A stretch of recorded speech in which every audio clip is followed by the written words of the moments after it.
ഇറാനെ ദുർബലപ്പെടുത്തുക എന്നതാണ് ഇപ്പോഴത്തെ യുദ്ധത്തിൻ്റെ ലക്ഷ്യമെന്ന് വ്യക്തമായി കഴിഞ്ഞു. തെഹ്റാൻ കൂടുതൽ ശക്തമാകുകയാണെങ്കിൽ അത് മധ്യപൂർവ്വദേശത്തെ അധികാര സന്തുലിതാവസ്ഥയെ പുനർനിർവചിക്കുമെന്നത് തീർച്ചയാണ്. അതിനെയാണ് അമേരിക്കയും ഇസ്രായേലും ഭയപ്പെടുന്നത്. ഇറാനിൽ നേതൃത്വമാറ്റം ഉണ്ടാവുക എന്നത് അവരുടെ അജണ്ടയായി മാറുന്നതിനും കാരണമതാണ്. എതിരാളികളെ ദുർബലപ്പെടുത്താൻ അസ്ഥിരതയെയാണ് ഇസ്രായേൽ പലപ്പോഴും ആയുധമാക്കുന്നത്. എന്നാൽ ഇറാന്റെ പ്രതിരോധ ശേഷി പതിറ്റാണ്ടുകളായി ഇസ്രായേൽ പിന്തുടരുന്ന ഈ തന്ത്രത്തെ തുറന്നു കാട്ടുമെന്ന ഭീഷണി അയഥാർത്ഥമായ ഒന്നല്ലതാനും. നയരൂപീകരണ വിദഗ്ധരും രാഷ്ട്ര നേതാക്കളും സുരക്ഷയുടെയും പ്രതിരോധത്തിൻ്റെയും ഭാഷ സംസാരിക്കുമ്പോൾ ചരിത്രം വ്യത്യസ്തമായ ഒരു മാതൃകയാണ് വെളിപ്പെടുത്തുന്നത്.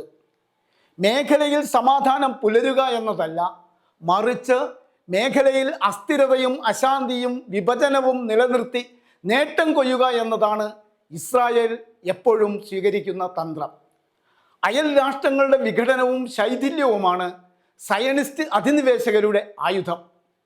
രാഷ്ട്രങ്ങളിലും ഭരണകൂടങ്ങളിലും അന്തർലീനമായ ആഭ്യന്തര വിഭജനം, സ്ഥാപനപരമായ തകർച്ച, രാഷ്ട്രീയ പക്ഷാഘാതം തുടങ്ങിയവ പലപ്പോഴും നിർണായകമായ യുദ്ധക്കള വിജയങ്ങളെക്കാൾ വളരെ ഫലപ്രദമായി തന്നെ ഇസ്രായേലിനെ സഹായിച്ചിട്ടുണ്ട്.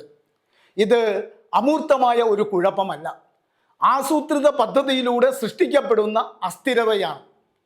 ഒരു ഭൗമ രാഷ്ട്രീയ രീതിയായി മനഃപൂർവ്വം അസ്ഥിരത വളർത്തിയെടുത്തുകൊണ്ടാണ് ഇസ്രായേൽ ഇത് സാധിക്കുന്നത്. രാഷ്ട്രീയ ശാസ്ത്രജ്ഞർ ഈ രീതിയെ മാനേജ്ഡ് ഇൻസ്റ്റെബിലിറ്റി എന്നാണ് വിശേഷിപ്പിക്കുന്നത്. ഒരുതരം നിയന്ത്രിതമായ അസ്ഥിരത. എതിരാളികളെ പൂർണ്ണമായും കീഴടക്കിയല്ല, മറിച്ച് ഉള്ളിൽ നിന്ന് അവരെ പൊള്ളയാക്കി ദുർബലപ്പെടുത്തുക എന്നതാണ് ആ തന്ത്രം. വിഘടിച്ച ഭരണകൂടങ്ങൾക്ക് അധികാരശക്തി പ്രകടിപ്പിക്കാൻ കഴിയില്ല. വിഭജിക്കപ്പെട്ട സമൂഹങ്ങൾക്ക് കൂട്ടായി അണിനിരക്കാനും സാധ്യമാവില്ല. ആഭ്യന്തര പ്രതിസന്ധികളാൽ വലയം ചെയ്യപ്പെട്ട സർക്കാരുകൾക്ക് ബാഹ്യ ആക്രമണത്തെ നേരിടാൻ കഴിവുണ്ടാകുകയില്ലല്ലോ. കുറഞ്ഞ ജനസംഖ്യയുള്ളതും സ്വന്തമായി നീണ്ടു നിൽക്കുന്ന ബഹുമുഖ യുദ്ധങ്ങളെ നേരിടാനുള്ള ശേഷിയില്ലാത്തതുമായ ഒരു ചെറിയ രാജ്യത്തിന് ഈ തന്ത്രം തിരഞ്ഞെടുക്കപ്പെടാവതല്ല. ഇസ്രായേലിൻ്റെ സൈനിക മേധാവിത്വം യഥാർത്ഥമാണ്, പക്ഷേ സ്വാഭാവികവുമാണ്.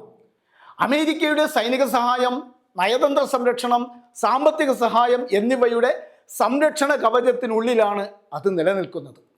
നൂതന ആയുധങ്ങൾ മുതൽ ഐക്യരാഷ്ട്രസഭയിലെ വീറ്റോ പ്രയോഗങ്ങൾ വരെയുള്ള വാഷിങ്ടന്റെ സ്ഥിരമായ പിന്തുണയില്ലെങ്കിൽ ഇസ്രായേലിൻ്റെ തന്ത്രപരമായ പരിസ്ഥിതി തികച്ചും വ്യത്യസ്തമായി കാണപ്പെടുമായിരുന്നു. സ്ഥിരമായ സൈന്യ സംഭരണം, രാഷ്ട്രീയ ധ്രുവീകരണം, യുദ്ധാധിഷ്ഠിത ചെലവുകൾ എന്നിവയാൽ കൂടുതൽ ബുദ്ധിമുട്ടുന്ന ഇസ്രായേലിൻ്റെ സമ്പദ് വ്യവസ്ഥയ്ക്ക് ബാഹ്യ പിന്തുണയില്ലാതെ അനന്തമായ നേരിട്ടുള്ള ഏറ്റുമുട്ടൽ നിലനിർത്താൻ കഴിയില്ല. അതിൻ്റെ ജനസംഖ്യയിലെ വലിപ്പക്കുറവ് വലിയ തോതിലുള്ള ആക്രമണാത്മക യുദ്ധങ്ങളെ ഉൾക്കൊള്ളാനുള്ള കഴിവിനെ പരിമിതപ്പെടുത്തുമെന്നത് വ്യക്തമാണ്. ഈ ഘടനാപരമായ ദുർബലതയാണ് പതിറ്റാണ്ടുകളായി ഇസ്രായേലിൻ്റെ തന്ത്രപരമായ ചിന്തയെ രൂപപ്പെടുത്തിയത്. 1950കളിൽ ഡേവിഡ് ബെൻഗുരിയോൺ പെരിഫറി ഡോക്ട്രിൻ എന്നറിയപ്പെടുന്ന ഒരു സിദ്ധാന്തം മുന്നോട്ട് വെച്ചു. ചുറ്റുമുള്ള അറബ് രാജ്യങ്ങളെ സമതുലിതമാക്കുന്നതിന് അറബ് ഇതര കക്ഷികളുമായി സഖ്യങ്ങൾ കെട്ടിപ്പടുക്കുക. എന്നാൽ കാലക്രമേണ ഈ യുക്തി സഖ്യങ്ങൾക്കപ്പുറത്തേക്ക് വികസിച്ചു. കേന്ദ്രീകൃത അറബ് രാജ്യങ്ങളുടെ ദുർബലപ്പെടുത്തൽ തന്ത്രപരമായ നിലയിൽ ഉപയോഗപ്രദമായി.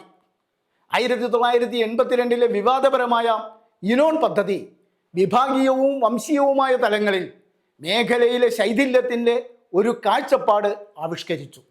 അതിൻ്റെ അടിസ്ഥാന ആശയം മേഖലയിലെ ഫലങ്ങളിൽ ആവർത്തിച്ച് പ്രകടമായിട്ടുണ്ട്. വിഭജിക്കപ്പെട്ട അയൽക്കാർ അപകടകാരികളല്ലാത്ത അയൽക്കാരാണ് എന്നതാണ് സത്യം. ഇക്കൂട്ടത്തിൽ ഇറാഖ് ഏറ്റവും വ്യക്തമായ ഉദാഹരണമാണ്.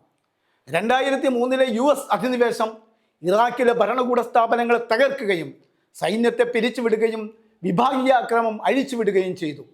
ഇത് മേഖലയിലെ ശക്തി എന്ന നിലയിലുള്ള ബഗ്ദാദിൻ്റെ ശേഷിയെ ശാശ്വതമായി തളർത്തി. ഒരു കാലത്ത് അറബ് ലോകത്തിലെ ഒരു പ്രധാന സൈനിക ഘടകമായിരുന്ന ഇറാഖ് ആഭ്യന്തര സംഘർഷത്താൽ വിഴുങ്ങപ്പെട്ടു. ഇറാഖ് പിന്നീട് ഒരിക്കലും ഇസ്രായേലിന് തന്ത്രപരമായ ഒരു വെല്ലുവിളിയായി മാറിയില്ല.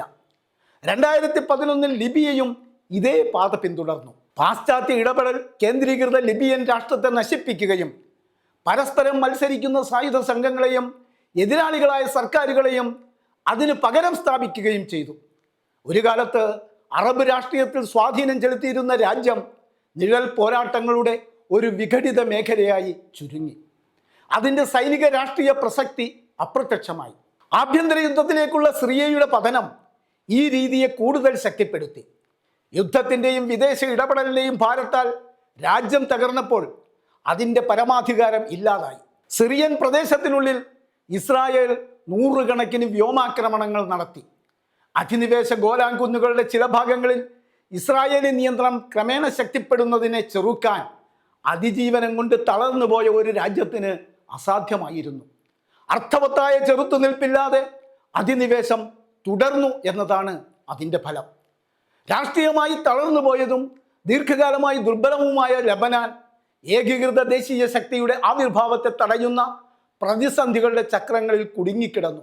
ഓരോ സാഹചര്യത്തിലും ഒരിക്കൽ മേഖലയിലെ സന്തുലിതാവസ്ഥ രൂപപ്പെടുത്തിയിരുന്ന കേന്ദ്രീകൃത ഭരണകൂടങ്ങൾ ആന്തരിക പ്രതിസന്ധികളിൽ ചുറ്റിത്തിരിയുന്ന വിഘടിച്ച സ്ഥാപനങ്ങളായി രൂപാന്തരപ്പെട്ടു. കാര്യങ്ങൾ ഇങ്ങനെയൊക്കെ ആയിരുന്നെങ്കിലും ഇറാൻ ഈ തിരക്കഥയ്ക്ക് അനുസരിച്ചല്ല നീങ്ങിയത്.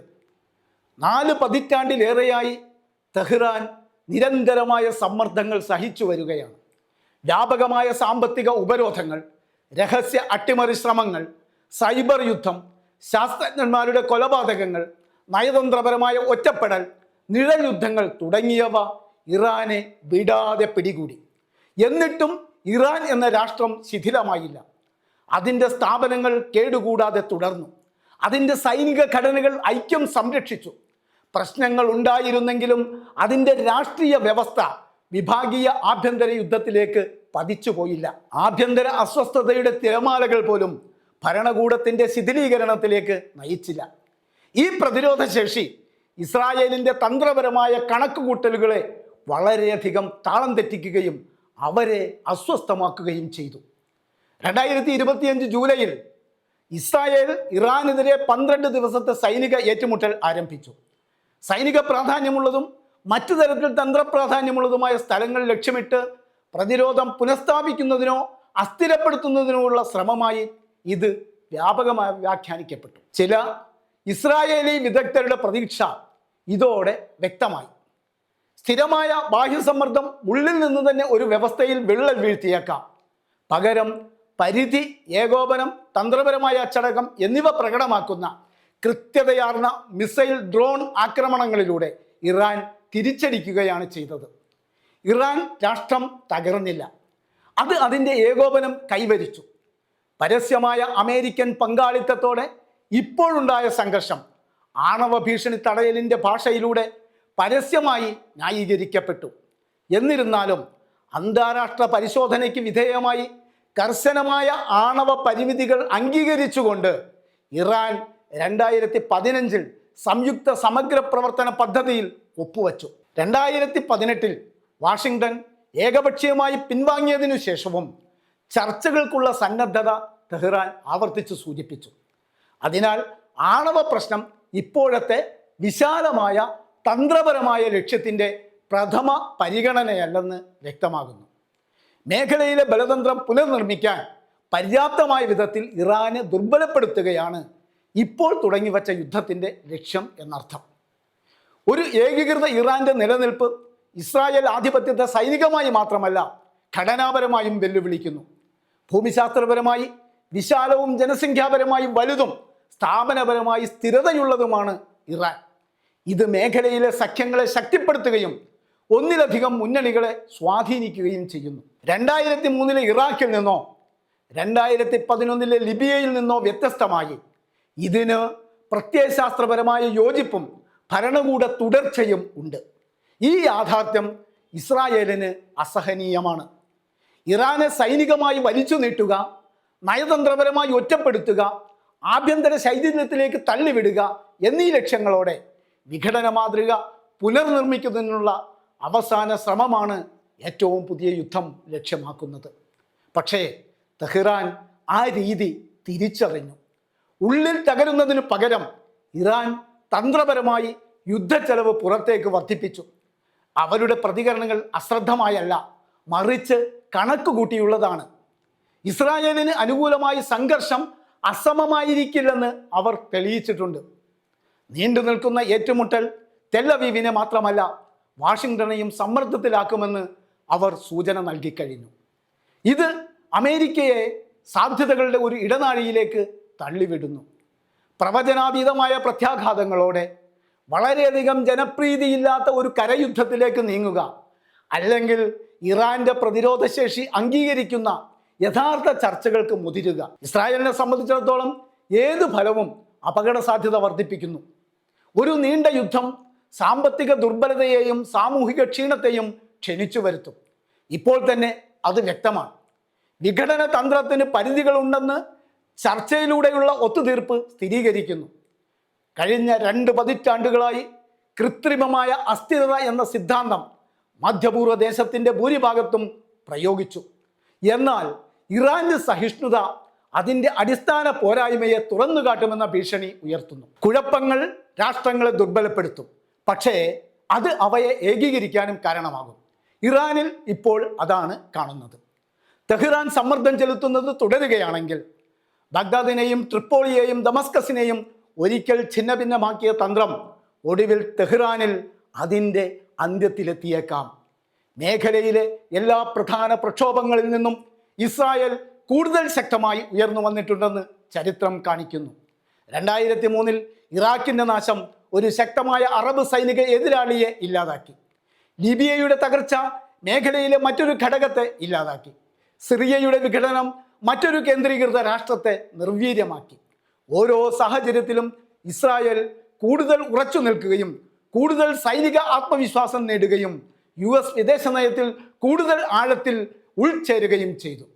മറ്റിടങ്ങളിലെ അസ്ഥിരത ഇസ്രായേലിന് നേട്ടമായി മാറി. എന്നാൽ ഇറാനെതിരായ യുദ്ധം ആ രീതിയിൽ അവസാനിക്കണമെന്നില്ല. ഇറാൻ അതിജീവിച്ചാൽ, അതിലും പ്രധാനമായി ഏകീകരിക്കപ്പെട്ടാൽ തന്ത്രപരമായ സമവാക്യം മാറും. സമ്മർദ്ദത്തെ മറികടന്ന മേഖലയിൽ നിഷേധിക്കാനാവാത്ത ഒരു ശക്തിയായി ഉയർന്നു വരുന്ന പ്രതിരോധശേഷിയുള്ള ഇറാൻ, ഇസ്രായേൽ അമേരിക്കൻ പിന്തുണയോടെ പയറ്റിയ വിഘടന മാതൃകയുടെ ആദ്യത്തെ പ്രധാന പരാജയമായിരിക്കും. പതിറ്റാണ്ടുകൾക്ക് ശേഷം ആദ്യമായി ഇസ്രായേൽ തകർക്കാൻ ലക്ഷ്യമിട്ട ഒരു രാഷ്ട്രം ശിഥിലമാവാതെ നിൽക്കും. അതിൻ്റെ ഫലം ഇസ്രായേലി തന്ത്രത്തിൻ്റെ കേന്ദ്രസ്തംഭത്തെ ഇല്ലാതാക്കും. അമേരിക്കയ്ക്കുള്ളിലെ മാറിക്കൊണ്ടിരിക്കുന്ന ഭൂപ്രകൃതിയും ഒരുപോലെ പ്രധാനമാണ്. ഇസ്രായേലിനുള്ള നിരുപാധിക പിന്തുണ ഇനിയും ഒരു ഉറപ്പായ രാഷ്ട്രീയ സമവായമല്ല. ഇറാനുമായുള്ള ദീർഘമായതും ചെലവേറിയതുമായ ഏറ്റുമുട്ടൽ അമേരിക്കൻ ജനതയുടെ ക്ഷീണം വർദ്ധിപ്പിക്കുകയും ഇസ്രായേലിൻ്റെ നയവുമായുള്ള തുറന്ന യോജിപ്പിനെ കുറിച്ചുള്ള സംശയം വർദ്ധിപ്പിക്കുകയും ചെയ്യും.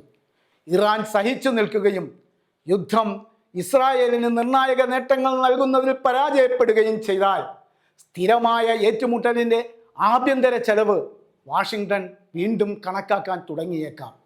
ആ സാഹചര്യങ്ങളിൽ ഇറാനെതിരായ യുദ്ധം മുമ്പൊന്നും കാണാത്ത ഒന്നായി മാറിയേക്കാം.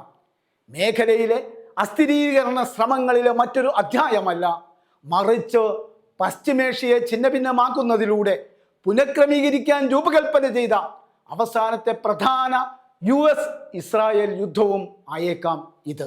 ഇസ്രായേൽ ആധിപത്യം ഉപേക്ഷിക്കും എന്നതുകൊണ്ടല്ല, മറിച്ച് അത് പിന്തുടരുന്നതിൻ്റെ വില സുസ്ഥിരമല്ലാതാകും എന്നതുകൊണ്ടാണ്.